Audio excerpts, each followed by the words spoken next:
Baru, Solyu Intense Lip Stain. Warna intens, tahan hingga 12 jam. Beli sekarang. Pemirsa, kabar baik datang dari dunia pendidikan. Supriyani, pemirsa, guru honorer SD Negeri 4 Baito, kembali mengajar setelah Majelis Hakim Pengadilan Negeri Andolo memvonis bebas kasus penganiayaan muridnya.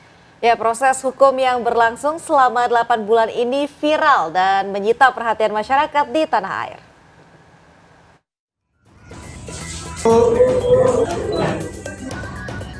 Supriyani kembali mengajar di kelas setelah divonis bebas oleh Majelis Hakim Pengadilan Negeri Andolo. Bermula dari kasus 8 bulan lalu, orang tua murid yang juga anggota polisi menuduh Supriyani menganiaya anaknya dan melaporkan ke Polsek Baito. Guru honorer itu ditahan di Lapas Perempuan Kota Kendari selama sepekan sebelum ditangguhkan. Dugaan pemerasan 50 juta untuk uang damai dan 2 juta untuk uang penangguhan penahanan diminta oknum aparat yang akhirnya dicopot jabatannya oleh Polda Sulawesi Tenggara. Pesan untuk teman-teman seluruh PGRI seluruh Indonesia ya, jangan takut jika ada kriminalisasi guru seperti saya, dan mudah-mudahan cukup sampai di sini saja kasus yang saya alami, tidak ada teman-teman lagi yang dapat masalah seperti saya. Kasus ini diharapkan menjadi kasus terakhir kriminalisasi guru dan lebih mengedepankan restoratif justice dalam penyelesaian hukum. Dari Kendari, Sulawesi Tenggara, Muhtarudin melaporkan. Pemirsa, Polda Sumatera Barat menutup aktivitas tambang galian C ilegal yang menjadi akar permasalahan kasus penembakan perwira polisi di Mapolres Solok Selatan. 1 unit alat berat di lokasi tambang bersama 2 orang pelaku turut diamankan, termasuk mendalami siapa pemilik tambang.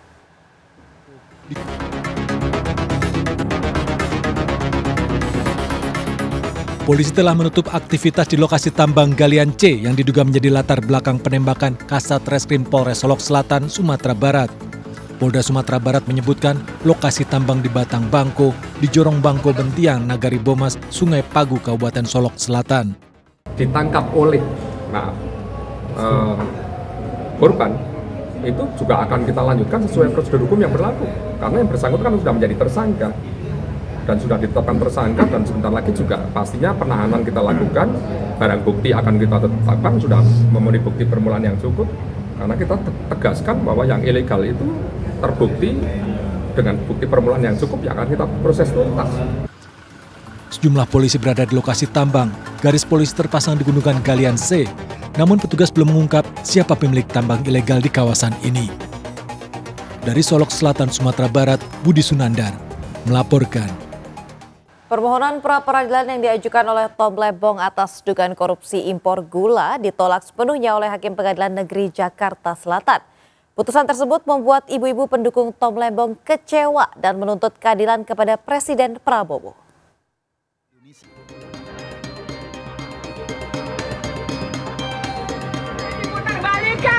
Indonesia sudah mati, demokrasi mati, hukum mati. Ada Jokowinya udah. Ibu-ibu dari Koalisi Nasional Perempuan Indonesia (KNPI) kecewa dengan putusan pra-peradilan yang diajukan Tom Lembong atas dugaan korupsi impor gula pada 2025-2026. Tidak hanya menuntut Tom Lembong dibebaskan, ibu-ibu KNPI juga menuntut keadilan kepada Presiden Prabowo. Pak Prabowo, kami minta engkau adil. Sebelumnya, Hakim Pengadilan Negeri Jakarta Selatan menolak permohonan pra-peradilan yang diajukan Menteri Perdagangan di era pemerintahan Jokowi, Tom Lembong.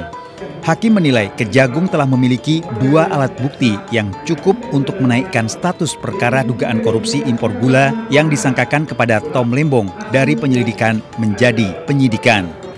Status tersangka yang disematkan Kejagung terhadap Tom Lembong juga sudah sah dan sesuai dengan aturan hukum acara pidana. Sejak dari awal kami sebenarnya yakin sekali pra-peradilan yang diajukan ini pasti akan ditolak. Karena apa? Karena ya tadi itu mekanisme tata cara sudah kita lampaui semuanya. Nah, terkait masalah pokok perkara ya, nanti ayo kita buktikan sama-sama di persidangan. Tom Lembong ditetapkan sebagai tersangka impor gula oleh Kejaksaan Agung yang diduga merugikan negara sebesar 400 miliar rupiah. Dari Jakarta, tim liputan melaporkan.